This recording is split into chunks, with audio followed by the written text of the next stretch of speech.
जी, हम लोग यहाँ पर बात करेंगे आमिर ख़ान के ऊपर कि आमिर ख़ान प्रो टर्किश और प्रो पाकिस्तानी क्यों है। ठीक है, ये चीज़ आप लोगों ने बहुत दफ़ा नोटिस की होगी, आप लोगों ने देखा भी, आप लोगों ने अक्सर देखा है कि आमिर ख़ान साहब जो हैं उनको इंडिया सेफ़ नहीं लग रहा होता है, उनको टर्की जाकर सेटल होने का दिल कर रहा होता है। वो पाकिस्तान को लेकर बहुत सॉफ्ट हैं। उसके अलावा क्या कहते हैं, वो इतने इंडियन नहीं है जितने वो बाकी टर्किश इन पाकिस्तानी है, चाइनीज़ है। अभी मैंने एक पीछे वीडियो की जिसमें मैंने बताया भी कि आमिर खान जो है वो असल में चाइनीज़ हैं। वो चाइनीज़ मोल है इंडिया के अंदर, यानी आप अगर उसको इस तरीके से कह सकते हैं, चाइनीज़ मोल है वो इंडिया के अंदर, और इंडिया की रूट्स को वीक करने के लिए वो चाइना के अंदर इंडिया के अंदर काम करते हैं, जिसकी वजह से इनको पेमेंट इन काइंड मिलती है और वो एक अलग तरीका होता है, और उसी सिलसिले में उनको फ्रीडम ऑफ मूवमेंट चाइना में भी है। और अब आने वाले दिनों में उनको ये क्या कहते हैं, पाकिस्तान और टर्की के अंदर भी फ्रीडम ऑफ मूवमेंट मिल जाएगी। अब टर्की और पाकिस्तान के अंदर क्यों? क्योंकि अगर आप लोगों को पता होगा कि जो चाइना साहब हैं, कहाँ गए चाइना, ये रहे चाइना, यानी जो चाइना है वो और अमेरिका के बीच में, असल में अमेरिका नहीं लेकिन इसराइल और अमेरिका वर्सेस चाइना के बीच में सुपर पावर की जंग है, जो वर्ल्ड ऑर्डर को कंट्रोल करना चाहते हैं। करंट वर्ल्ड ऑर्डर को कंट्रोल किया जा रहा है अमेरिका के द्वारा दुनिया को दिखाने के लिए, लेकिन असल में पीछे से जो उसके गॉडफादर्स, ये जो भी मेन मास्टर्स हैं, वो इसराइल है। ठीक है, तो वो उसी के अंदर एक आंख वाला ग्रुप आता है, और चाइना के अंदर भी एक आंख वाला ग्रुप है, लेकिन उसका नाम कुछ और है। उसको मैं यहाँ पर वीडियोज़ में चाइनीज़ कल्ट का नाम देती हूँ। तो चाइनीज़ कल्ट एक है और वो चाइना के अंडर है, और चाइना के साथ जो सारे देश हैं जो उस कल्ट का हिस्सा हैं, वो सारे फार ईस्ट एशियन कंट्रीज़ हैं, जिनमें ये फ़िलहाल जो भी south Korea, north Korea, Japan, China और टर्की और पाकिस्तान जो है, बाकी फार ईस्ट एशियन कंट्रीज़ के अलावा टर्की और पाकिस्तान है। ठीक है, तो पाकिस्तान और टर्की जब एक कल्ट ग्रुप का हिस्सा है और एक उस जगह के हैं जहाँ को आप रिप्रेजेंट करते हैं, जहाँ का आप खुद हिस्सा हैं, जहाँ के आप पपेट हैं, तो डेफिनेटली आप उन देशों के लिए आप उनके साथ ही मिलकर काम करेंगे। जो उनका एजेंडा होगा उसी पे आप काम करेंगे। आप जब आप एक कल्ट का हिस्सा बन जाते हैं ना, तो उस कल्ट में जितने भी देश होते हैं, उनके जो भी एजेंडा होते हैं, उसमें अगर आप मेंबर बनते हैं इंडिविजुअली बिना किसी देश के, तो आप उसी एजेंडा पे काम करेंगे जो बाकी उस कल्ट ग्रुप के सारे देशों का एजेंडा होगा। तो चाइना, बिल्कुल आप लोग अच्छे तरीके से जानते हैं कि वो प्रो इंडिया नहीं है, वो इंडिया के फेवर में नहीं होता है। हमेशा जब भी इंडिया या पाकिस्तान की कोई भी जंग होती है तो चाइना इंडिया को फेवर करता है। टर्की इंडिया का कोई इशू होता है, चाइना टर्की को फेवर करता है। किसी की जब भी कोई भी चीज़ होती है, चाइना जो है वो टर्की और पाकिस्तान की साइड पर होगा। अब टर्की और पाकिस्तान का एक और जो बहुत बड़ा एजेंडा है, आप उसको एजेंडा कह लें, आप उसको बात कह लें, आप उसको कोई भी चीज़ कह लें, वो कश्मीर है। कश्मीर और इंडिया एक साइड पर, यानी एक इंडिया का स्टैंड है कश्मीर को लेकर, एक स्टैंड है पाकिस्तान का, और एक खुद कश्मीरियों का अपना स्टैंड है। तो ये जो पाकिस्तान है, वो जाहिर सी बात है जब वो इस कल्ट ग्रुप का हिस्सा है, तो चाहे अगर कश्मीर को पाकिस्तान कभी भी लेना चाहेगा, या अगर अभी भी जो लेने की कोशिश कर रहा है आने वाले समय में, और अभी भी इनडायरेक्टली चाइना की और टर्की की फुल सपोर्ट है पाकिस्तान के उस स्टैंड पर कि कश्मीर जो है पाकिस्तान का होना चाहिए। इसीलिए कश्मीर की तरफ जो है आमिर खान का बहुत ज़्यादा रुझान भी है। अभी मैं आगे वाली वीडियोज़ में बताऊँगी भी कि किस तरीके से वो कश्मीर, ये एक्चुअली आमिर खान अपने आप को प्रो कश्मीरियन कहता है, प्रो कश्मीर के, यानी हाँ, प्रो कश्मीरियन ही बोलेंगे या प्रो कश्मीर कहेंगे, जो भी कहेंगे, लेकिन ये उस साइड पर है जिस साइड पर कश्मीर जो है वो ये कहते हैं कि हमें पाकिस्तान का हिस्सा बना दो या फिर हमें इंडिपेंडेंट स्टेट बना दो। तो ये उस साइड पर, ये उस साइड पर नहीं है जहाँ पर कश्मीर, इंडिया कश्मीर वाला जो एक सिलसिला है। ठीक है, अब ये जब एक साथ होंगे तो ये सब चीज़ें भी होंगी। अभी आप लोगों ने नोटिस किया होगा रिसेंटली टर्किश ड्रामे, जो टर्किश सीरीज़ हैं, वो इंडिया में बहुत चलने लग गई हैं एकदम से। पाकिस्तान में तो वो खैर कुछ समय पहले स्टार्ट हो गई थी, इंडिया में भी एकदम स्टार्ट हुई हैं। तो क्या होता है कि जो लोग होते हैं, जैसे आमिर खान है जो चाइना का पपेट है, और चाइना की जो कल्ट ग्रुप के अंदर जितने देश हैं अभी, क्योंकि सिर्फ फ़िलहाल इंडिया और पाकिस्तान है, तो इंडिया और पाकिस्तान की जो चीज़ें हैं, जो एंटरटेनमेंट इंडस्ट्री है, उसको भी आगे बढ़ाया जाएगा। क्यों बढ़ाया जाएगा इंडिया के अंदर? कि इंडिया में सबसे ज़्यादा पॉपुलेशन है दुनिया की, अमेरिका, इंडिया, ये कुछ चाइना, ये तीन ऐसे देश हैं जिनमें सबसे ज़्यादा पॉपुलेशन है। तो इंडियन लोग जिस भी इंडस्ट्री को देखेंगे, फॉर एग्जांपल पाकिस्तान की इंडस्ट्री को देख लेंगे आप लोग, टर्किश इंटरटेनमेंट इंडस्ट्री को देखेंगे, जिसको भी देखेंगे तो एक फ़ैन फॉलोइंग बढ़ेगी, क्रेज़ बढ़ेगा और उनके थ्रू आपको मैनिपुलेट भी किया जा सकता है। अब जो बड़े बड़े देश हैं पॉपुलेशन के हिसाब से, चाइना है, चाइना को ज़रूरत नहीं है मैनिपुलेशन की क्योंकि सारे चाइनीज़ वैसे ही उस साइड पर हैं। अमेरिका को मैनिपुलेशन की ज़रूरत है इसलिए एक आंख वाला ग्रुप बना हुआ है और उनका अपना हॉलीवुड बहुत बड़ा है। अब बच जाता है पॉपुलेशन में सबसे बड़ा कौन है? इंडिया।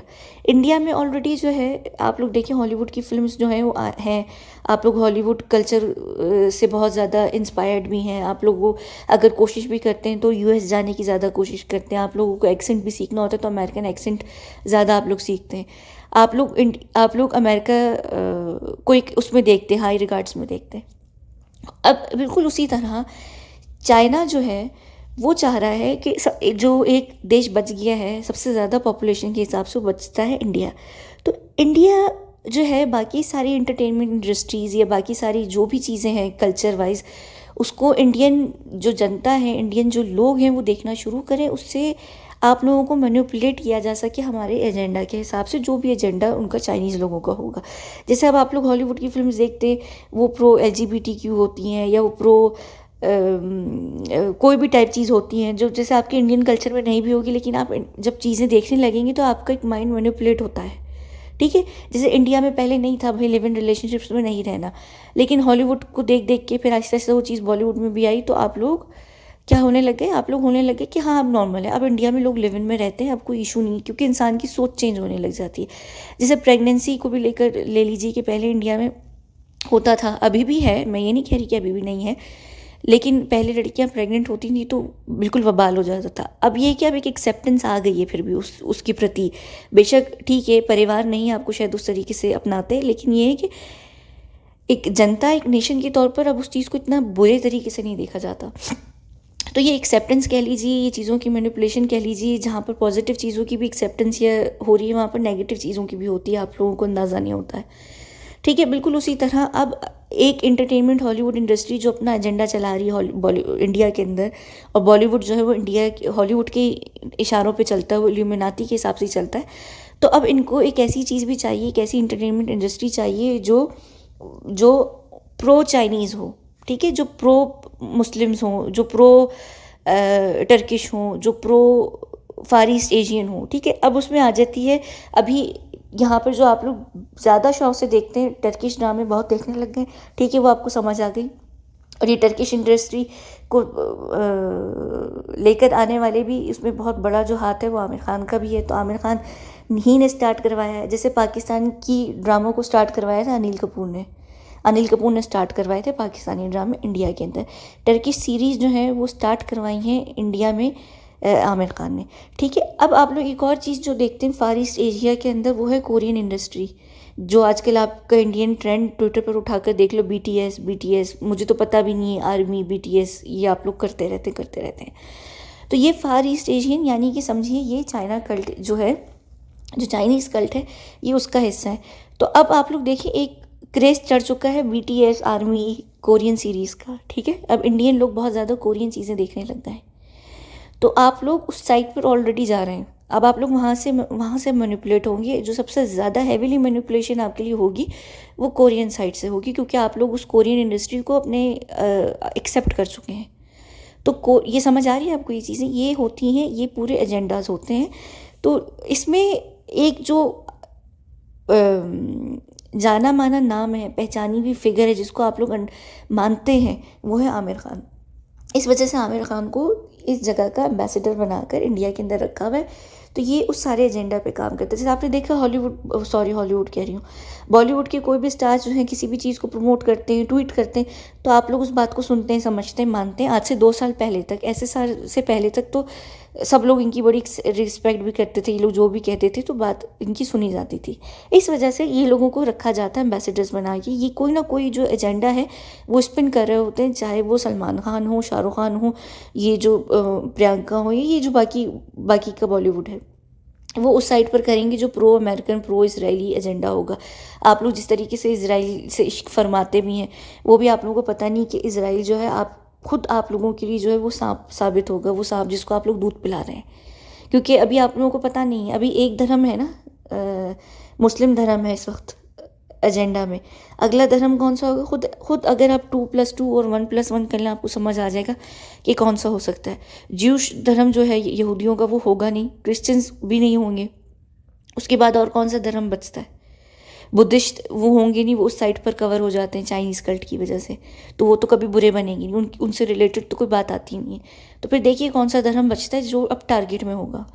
तो ये जहन में रखिएगा, और ये वो एक आंख वाले ग्रुप से टारगेट में होगा जो भी चीज़ें होंगी। मैं यहाँ कुछ बोल नहीं रही, लेकिन आप अगर खुद 1+1 करें आपको समझ आ जाएगी कि क्या है सारी सिचुएशन।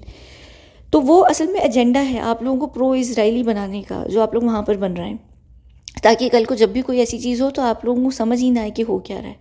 ठीक है, ये वो नहीं होती वो कंबल में लपेट कर खंजर पीछे घोपना, वो चीज़ होगी आगे आप लोगों के साथ जाकर। तो ये चीज़ें होती हैं, हर चीज़ को टारगेट किया जाएगा, ये पूरी वर्ल्ड ऑर्डर यही होता है, यही चीज़ें होती हैं, यही एजेंडाज होते हैं वर्ल्ड ऑर्डर में। तो ये सिर्फ यही वजह है।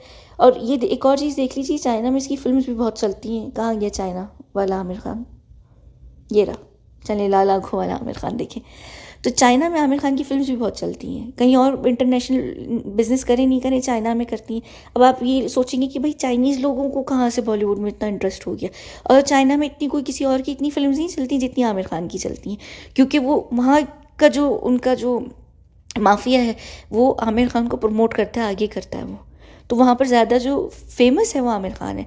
टर्की में भी आप देख लीजिए, ये टर्की में साहब गए हुए हैं, ये टर्किश एयरपोर्ट की तस्वीरें, यहाँ पर फैंस आए हुए इनसे मिलने। अब टर्की में भी बॉलीवुड की फिल्म टर्किश लैंग्वेज में जो है वो ट्रांसलेट होकर देखी जाती हैं। तो आमिर खान बहुत चल रहा है, बहुत ही ज़्यादा चल रहा है, बाकी इतने लोग नहीं होते।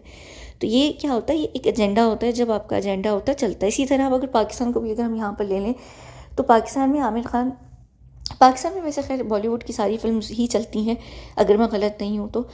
और इनफैक्ट पाकिस्तान में आप इसलिए देख लें कि कभी भी मेरा नहीं ख्याल आमिर खान ने कोई पाकिस्तान से अगेंस्ट फिल्म की, मुझे याद नहीं है। फना थी क्या, वो पाकिस्तानी भी थी, किस पे थी वो पाकिस्तान पे थी, कश्मीर मुझे याद नहीं है, वो पीछे से पाकिस्तानी था या कश्मीर, खैर वो मुझे याद नहीं, शायद एक आध फिल्म को छोड़कर बाकी आज तक कोई भी नहीं की उसने।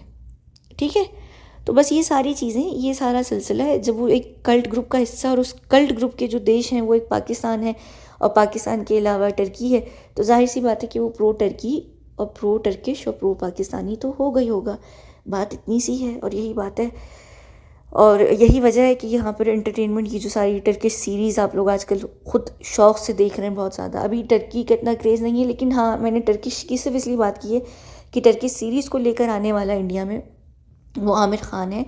पाकिस्तानी सीरीज़ को लाने वाला क्या नाम है उसका, अनिल कपूर है। और कोरियन तो खुद ही आ गई हैं, उनको ज़रूरत ही नहीं, वो आप लोग खुद ही शौक़ से ले आए उठाकर। कोरियन को कोई लेकर नहीं आया हुआ, लेकिन ये कि हाँ अब आप लोग देख रहे हैं तो देख रहे हैं। तो ये चीज़ें हैं और ये एजेंडा पे है सारी चीज़ें, ये सब चीज़ें होंगी। तो बस इस वीडियो को हम यहाँ पर ख़त्म करते हैं और हम मिलते हैं अगली वीडियो में, जो भी आमिर खान पे ही होगी। 2 और आ जाएंगी आमिर खान पे वीडियोस मेरा ख्याल से। ठीक है, चलिए बहुत बहुत शुक्रिया। हाँ अच्छा, एक और चीज़, मुझे नहीं पता आप लोग इस इंसान को जानते हैं या नहीं जानते, जो पाकिस्तान से होंगे वो जानते होंगे। अगर आप लोग जानते हैं तो याद रखिएगा कि ये दुनिया का सबसे बड़ा ढोंगी तरीन मौलवी है। ये तस्वीर मैंने सिर्फ इसलिए डाली थी कि मैं कभी मुझे टाइम मिलेगा तो मैं बात करूँगी। हर मौलवी ढोंगी नहीं होता, लेकिन जो कुछ होते हैं ना वो होते हैं, बहुत बड़े ढोंगी होते हैं। ये बहुत बड़ा इंसान, बड़े लेवल पर ढोंगी। और मैं सिर्फ इसलिए मुझे याद आ गया क्योंकि मुझे ये पता है कि पाकिस्तानी तो करते ही करते रिस्पेक्ट इसकी, इंडियंस भी बहुत करते हैं जो इंडियन मुस्लिम्स हैं। तो मैंने कहा कि मैं ये बात यहाँ पर रख दूँ। और ये बंदा कौन है, ये वो है ना जिसकी एक जहाज़ में डेथ हुई है, मुझे इसका नाम याद नहीं आ रहा, पर ये भी शायद काफ़ी फेमस है पाकिस्तानी बंदा। चलें ठीक है, हम इस वीडियो को बंद करते हैं और हम मिलते हैं अगली वीडियो में।